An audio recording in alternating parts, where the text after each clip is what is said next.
Ay, magandang hapon sa ating lahat. Ito po ang Iparas kay Parasa. Ako po si Eli Saludar, kasama ho natin si Secretary Jing Para. Secretary, magandang hapon sa iyo. Magandang hapon, Paring Eli. At magandang hapon naman sa ating mga mahal na mga kababayan. At Merry Christmas po sa inyo lahat. Ating mga mahal na mga OFW sa iba-ibang bansa. Ating mga nagdusa sa kabulustugan ng gobyerno. Naghirap ang ating mga mahal na mga kapwa Filipino at tayo ay humihiling sa ating Panginoon na sana itong New Year magkaroon man lang ng magandang kinabukasan. At of course, yan lamang mangyayari kung mag-resign si Marcos Jr.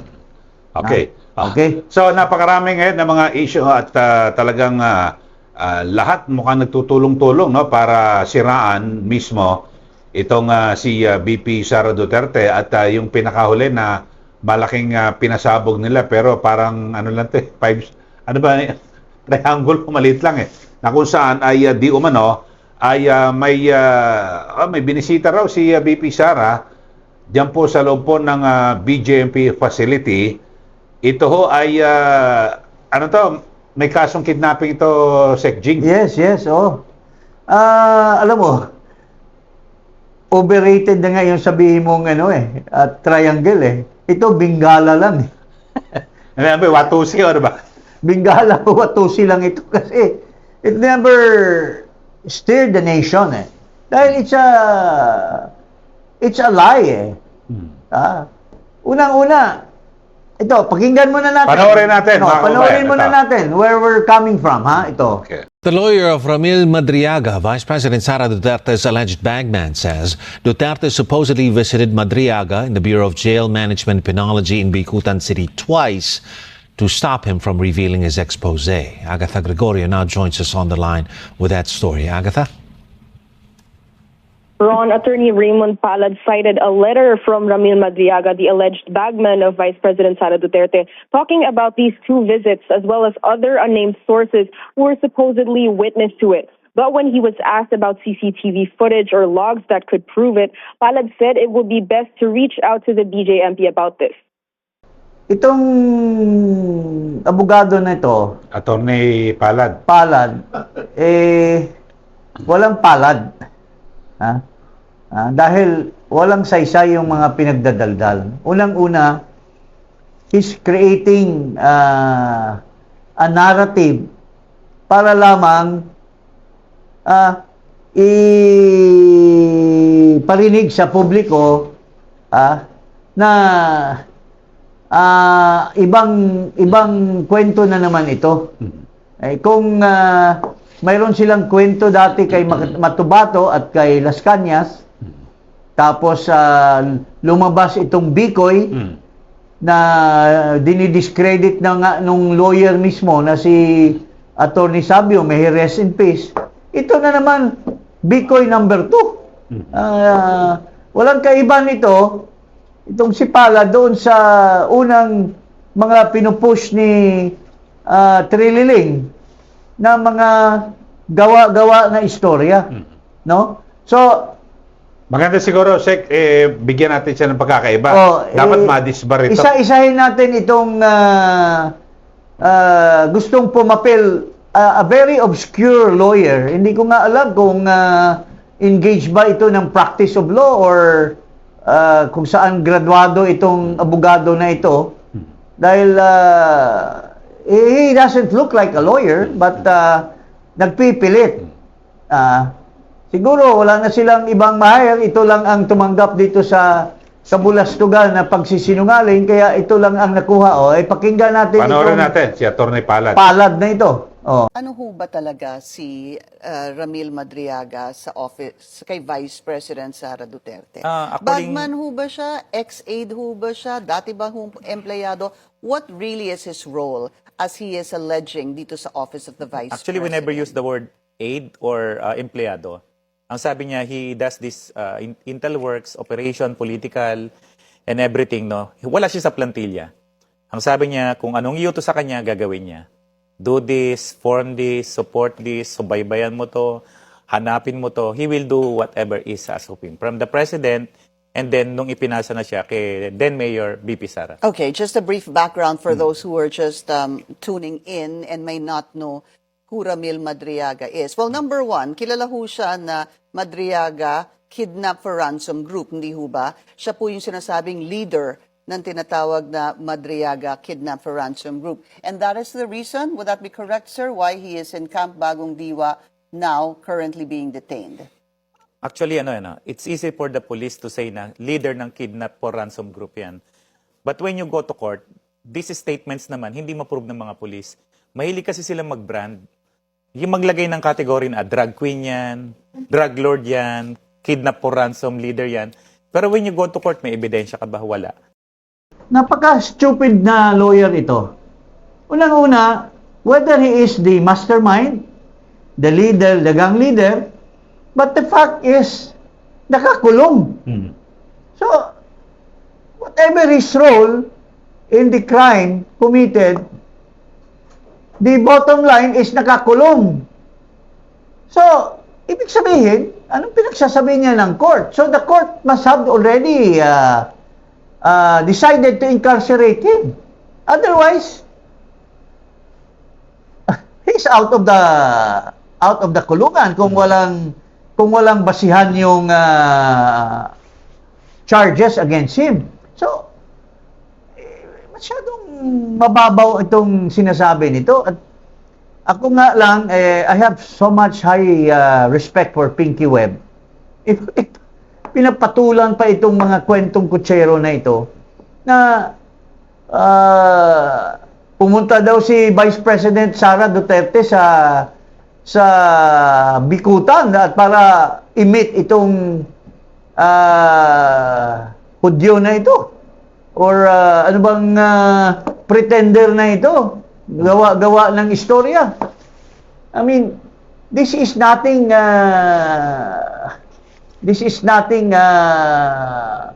to the previous stories of Bikoy. Na si Bikoy mismo nag-turn around na sinuhulan lang siya ni Trillanes. And that was confirmed also by Attorney Sabio, may he rest in peace, no? Na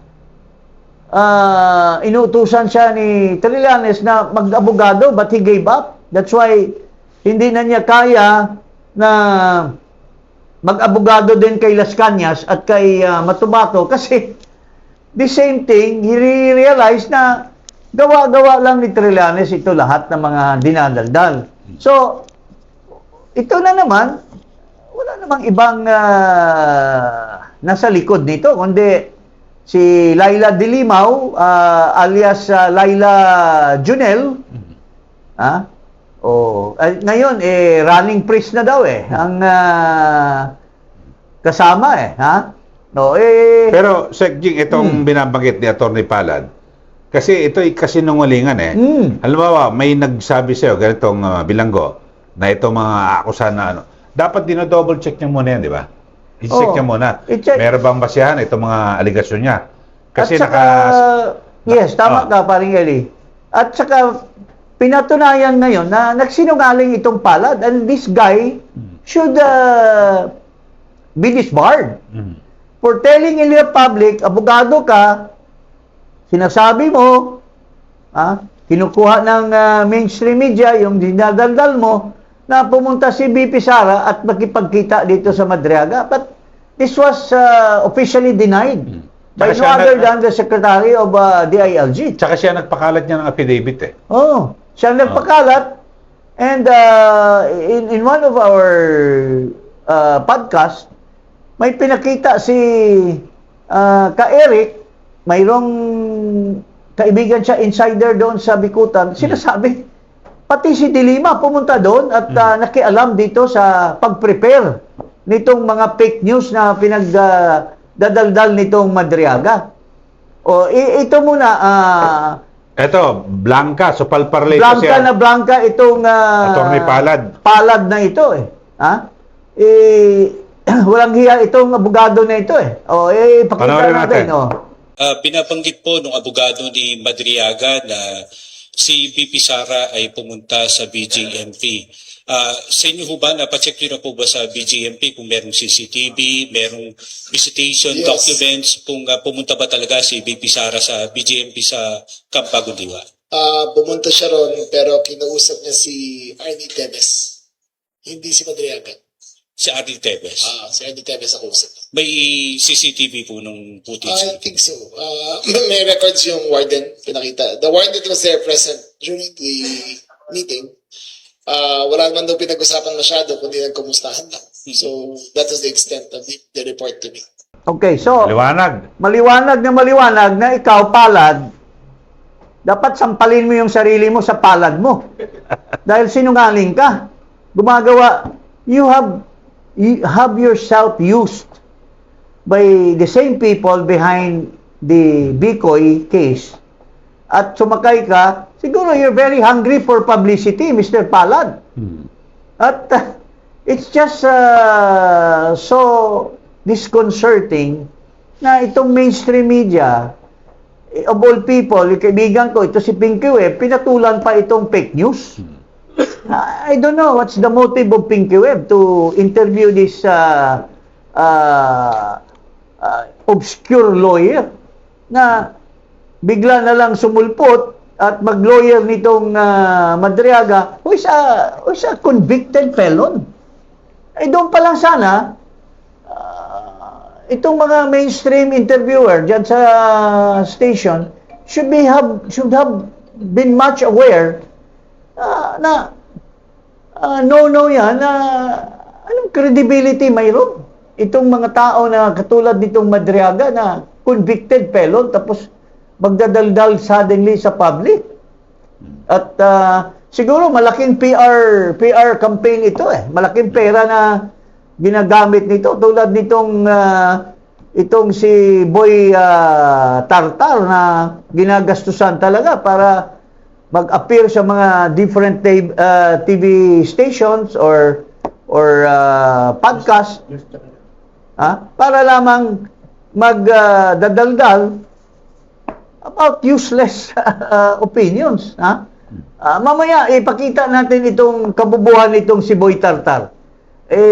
Wala nang kaibahan dito sa Attorney Palad na sinupalpal mismo ng DILG Secretary for telling a lie to the public. Pero dito, Sec Jing, ay ano magiging yung kredibilidad nitong si Madriaga na may allegation kay BP Sara. So, guho na kagad, ang daming butas. Yung sinabi niya dumalaw, yung pala hindi dinalaw, si Arnie Tevez pala. So, doon pa lang. Ngayon, wala na. Doon pa lang, if you are discredited by just one aspect of what you claim, wala ka na. Tapos, in those years na sinasabi niya nag-deliver siya ng pera for and behalf of doon pa lang is so incredible. Unang-una, sino ba ito? Si Duterte presidente. Si Sara mayor. Why would you get an obscure person to deliver money? Billion ng pinag-uusapan, Pogo, sa Pogo raw, tsaka drug money. Alam mo, talagang pang-aasar lang at paninira lang kasi mayroon silang agenda. And ito ay finally sinagot na ng ating Vice Presidente. Pero yung sa isyong yan, Secretary Jing, pinatulan din ni De Lima, no? Pinatulan din. Bilang abogado, hindi man lang chinek. Pumunta din siya doon kasi alam mo, si De Lima gustong bumawi. Gustong kasi gumante. She's claiming that ganon din daw ginawa sa kanya. Pero alam mo, kung hindi lang dumating itong Marcos administration, tulad nung kay Ping Lacson na dumating yung Noynoy administration, they would have rotten in jail already. Pero they were already saved by the bell because of politics. Pero can you imagine mag-withdraw yung mga testigo like Ragos? Na si Ragos has said so many times that present siya at siya mismo ang nag-deliver ng pera. Tapos Binalikan ng Court of Appeals. Binalik sa judge. Tapos, kinwestiyon yung desisyon ng judge. May-remand ba yan? Niremand. Tapos, hinayaan na lang ng DOJ. So, there is really enough leeway na mayroong behind the scene negotiation between the opposition and the Marcos administration to save the Lima. Kasi kailangan nila ng dagdalera, attack dog. Kailangan nila ng kaholding hand si Trillanes. So, bagay na bagay yung dalawa na magiging attack dog. Okay. Pero dito sa Jing, yung isyong ito lumabas, matagal-tagal na rin, no? Mga siguro may gitsan linggo, 2 linggo na. Yes. Hindi agad nagsalita, no, si VP Sara. At halo-halo yung mga persepsyon at kung ano yung mga balita. Yes. At ngayon, lumitaw ho mismo yung kasinungalingan. Eto, mayroong pahayag dyan mismo mayroon si VP. si VP Sara, finally, in order to clear the air. So, ika nga, patunayan na walang siyang kinalaman at hindi niya kilala itong kriminal na itong Madriaga, itong salita ng ating Vice President, Sara Duterte. Ayon sa vice, wala raw siyang personal na relasyon kay Madriaga. Hindi raw niya kailanman ito pinag-utusan o nakausap. Ang mga sinumiting larawan daw ni Madriaga ay kuha sa ibang mga event at hindi pinapakitang bahagi si Madriaga ng election campaign group ng vice. Puro akusasyon lang daw ang mga inilalabas ni Madriaga at kahit paulit-ulit pa raw itong ilabas, mananatili lang itong ingay. Banat pa ng bise, nagpapakalat lang daw ng maling impormasyon si Madriaga para harangin ang kanyang posibleng pagtakbo bilang Pangulo. Si Madriaga ang nagpakilalang bagman ni VP Sara na nagsumite ng sinumpaang salaysay sa ombudsman na nagsasabing pinondohan daw ng pogo at drug lords ang kampanya ng bise noong May 2022. Nakakulong ngayong si Madriaga sa kasong kidnapping. Pagkakatiwala alam ba yan, Sek, ng bilyon? Itsura. Yung itsura mukhang asong ulol eh. Unang-una, let's put it in a proper perspective. Okay. As early as 2021, may mga video ako. Kausap ko si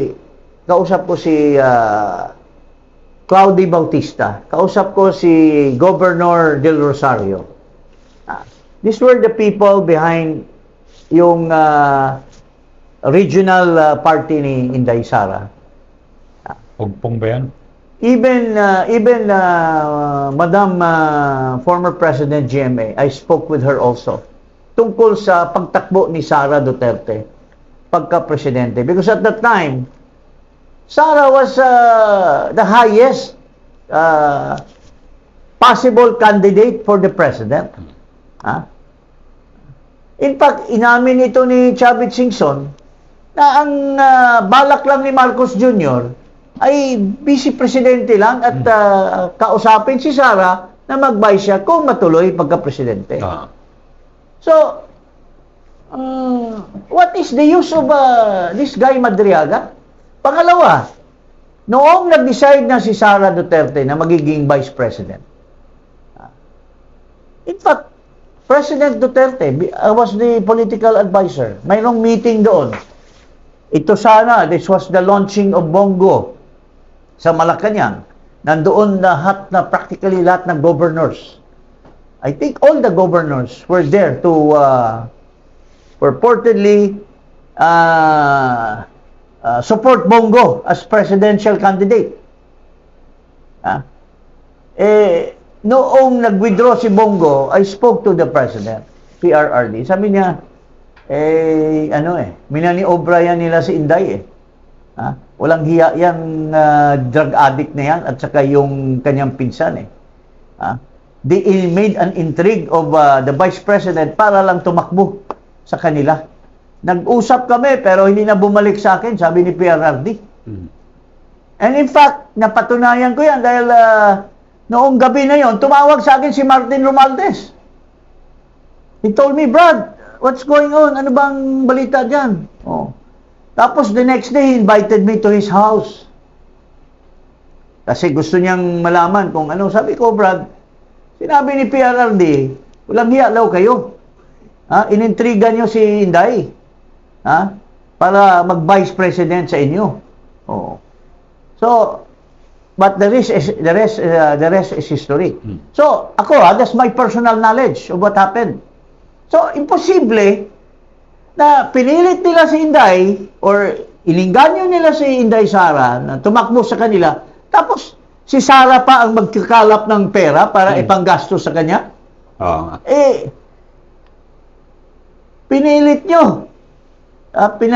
Pinag-convince nyo. Tsaka po pinakapopular, Pinakapopular. Nag-vice president.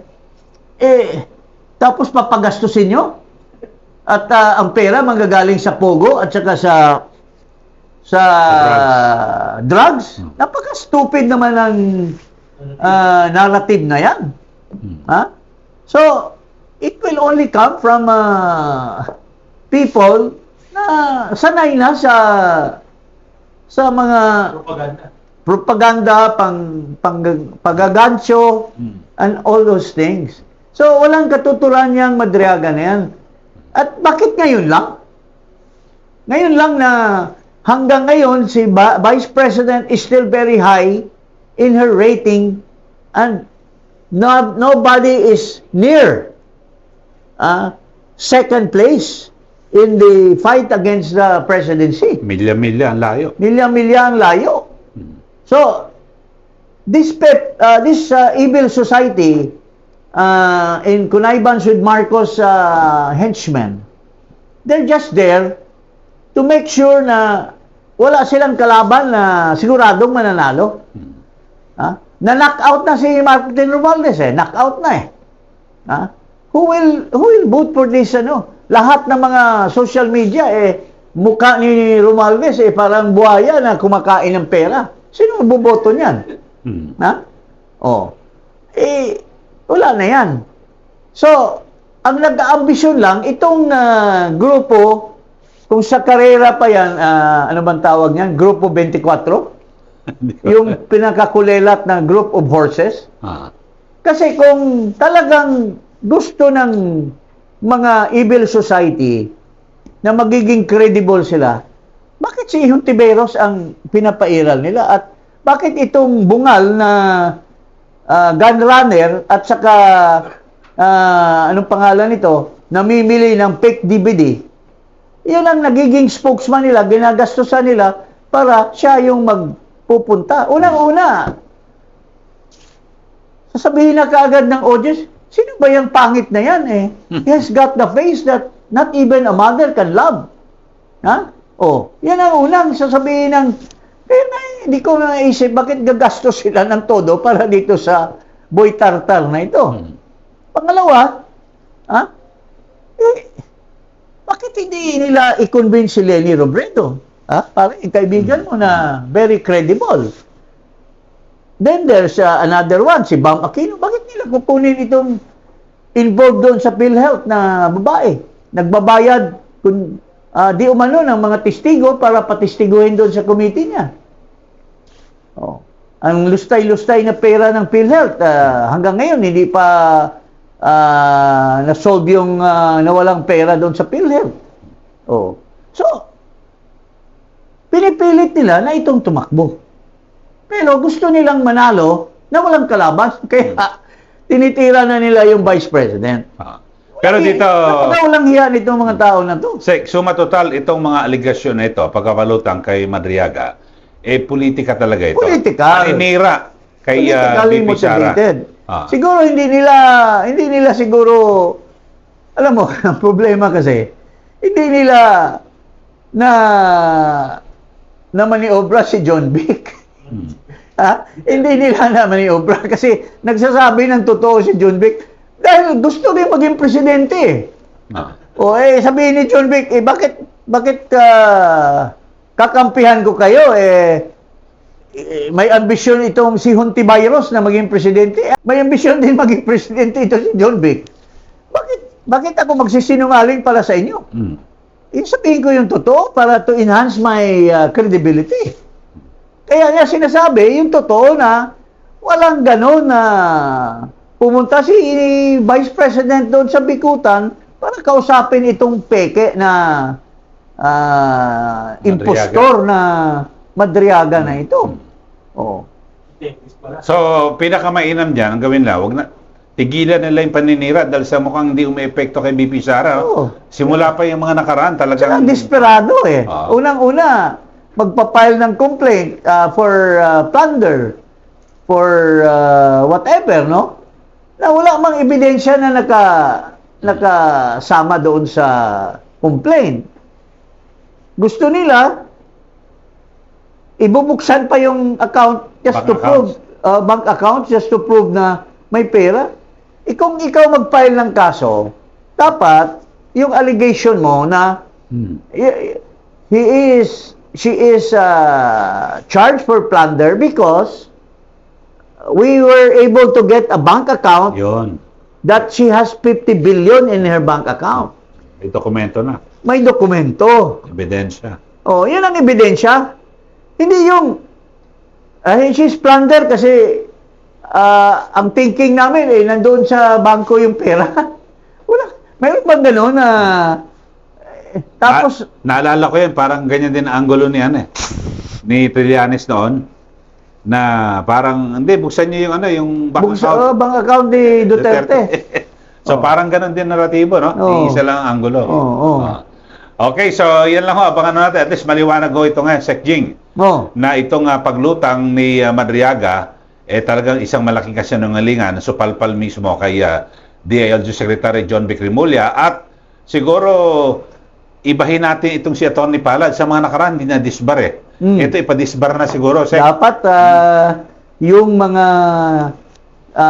kampo na sumusuporta kay Vice President, they should come up with a complaint for disbarment for this Palad for saying lies to the public, making allegations that are untrue, and it's being debunked by no other than the Secretary of the DILG.